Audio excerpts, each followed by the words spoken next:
जब भी जीवन में कुछ बुरा घटित होता है, झट से कह दिया जाता है पिछले जन्म के कर्मों का फल है। जब अच्छा घटित होता है तब ऐसा नहीं कहते। ऐसा क्यों?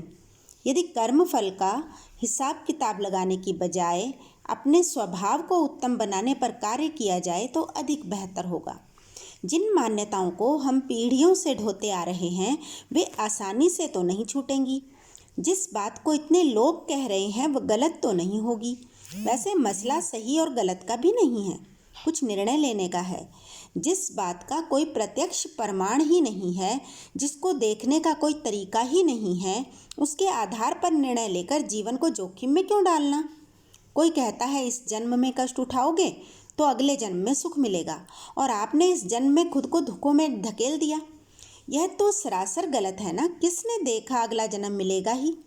सुख की आकांक्षा है तो इतनी देरी क्यों? अभी इसी जन्म में उसके लिए प्रयास क्यों न किया जाए? अगले जन्म तक सुख की चाह करना तो लोभ की पराकाष्ठा है। फल की इच्छा को त्याग देना ही सच्चा सुख है। शुभ कर्म करते रहो, फल देना आपके वश में नहीं। कब मिलेगा, कितना मिलेगा और मिलेगा या नहीं मिलेगा, ईश्वर पर छोड़ दो। लालच वस्तु का हो या सम्मान का, लालच तो लालच ही है। जहाँ आकांक्षा है वहाँ आनंद नहीं है, वहाँ मोक्ष नहीं है। जब शुभ कर्म आपकी नैसर्गिक वृत्ति बन जाएं, वही सच्चा आनंद है। जब परमात्मा ने हमें वर्तमान जन्म सौंपा तो कोई याद पिछले जन्म की नहीं दी है।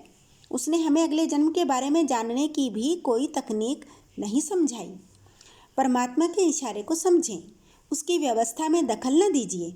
अपनी समस्त ऊर्जा इसी जन्म में कुछ बेहतर बनने, कुछ बेहतर करने में लगा दीजिए, बिना इस बात की परवाह किए कि अगले जन्म में उसका क्या फल मिलेगा। जब ऊर्जा सही दिशा में लगेगी तो भटकाव खत्म होगा और परमानंद की अनुभूति होगी।